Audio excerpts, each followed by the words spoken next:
खोइ यो समस्या कसले बुझ्ने।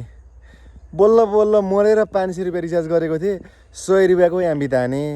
100 रुपियाँको एमबी तानेर मैले टिकटक हेरिरहेको थिएँ। कतिखेर एमबी सकिएर कतिखेर त्यो पैसा बाँकी 400 त्यो पनि सकिएको थाहै छैन क्या।